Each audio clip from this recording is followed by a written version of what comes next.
When people talk about the greatest Scooby-Doo show ever made, there's one answer that almost always comes up: Scooby-Doo Where Are You? It's the series that started it all. It's iconic, it's nostalgic, and it created a formula that's still being used today. But what if I told you there's another classic Scooby-Doo show actually improved on that formula? Today we're comparing Scooby-Doo Where Are You and the Scooby-Doo Show to find out which one's actually better. This isn't just about nostalgia. We're looking at the animation, mysteries, monsters, characters, humors, and atmosphere. Before deciding which show deserves the crown, let's solve this mystery. Starting with animation, Scooby-Doo Where Are You has one of the most recognizable cartoon styles ever. The backgrounds are colorful, spooky, and instantly recognizable. Even if you've never watched the show, you've probably seen some images from it. The animation was improved for a television cartoon in 1969, but it definitely shows some of its age today. Characters often repeat the same running cycles, and some scenes reuse animation. By the time the Scooby-Doo show arrived, a few years later, Hanna-Barbera had refined the formula. The animation isn't drastically different, but it feels smoother. Character expressions are more varied, backgrounds are often darker, and many episodes simply look more polished. Neither show is an animation masterpiece by today's standards, but the Scooby-Doo show gets a slight edge thanks to its improvements. This is where things get interesting. Where Are You introduced the classic mystery formula. The gang arrives somewhere, a monster appears, everyone gets chased, Velma finds a clue, and then the villain gets unmasked. Simple but incredibly effective. The problem is that once you've seen enough episodes, many of those mysteries become predictable. The Scooby-Doo show keeps the same formula but often throws in more twists. The settings are more varied, the suspects are less obvious, and the writers experimented with stranger locations and more creative plots. Some episodes actually keep you guessing until the reveal. That extra variety makes the mysteries more engaging. Winner, the Scooby-Doo show.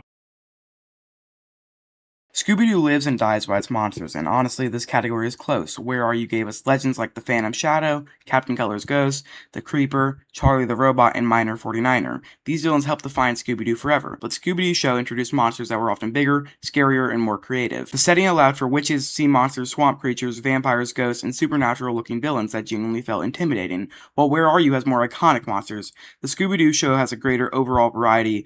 I'm calling this one a tie.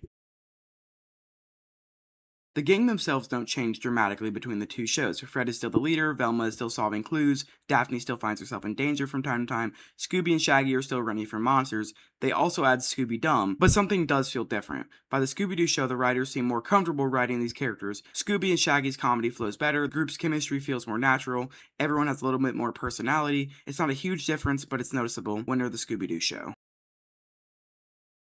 This might be the hardest category. Where Are You absolutely nails spooky atmosphere. The abandoned mansions, the fog, the eerie music, the nighttime setting, everything feels mysterious. It's the one reason the show has remained timeless, but the Scooby-Doo show leans harder into creepy locations. Haunted islands, old castles, swamps, ghost towns. The story often feels slightly dark without becoming too scary for kids. Because of that, I have to give another narrow win to the Scooby-Doo show.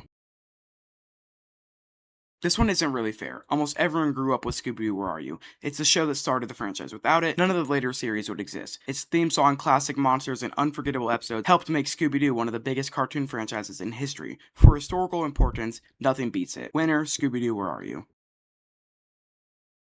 So, which show is actually better? If we're talking about influence, it's easily Scooby-Doo Where Are You? It's one of the most important cartoons ever made. But if we're judging which show is simply more enjoyable to watch today, I think the Scooby-Doo show barely takes the win. It keeps everything people loved about the original, while improving the animation, creating more varied mysteries, introducing stronger monsters, designs, and making the gang feel more entertaining. It's not a massive upgrade, it's more like taking an already great recipe and making a few small improvements. That's why my final score is Scooby-Doo Where Are You 2 points, the Scooby-Doo show 5 points. It's close, really close, but my winner is the Scooby-Doo show. Now I want to hear from you. Do you agree, or do you think Scooby-Doo Where Are You is still the greatest Scooby-Doo series ever made? Let me know in the comments below. If you enjoyed this video, don't forget to like, subscribe, and I'll see you in the next mystery.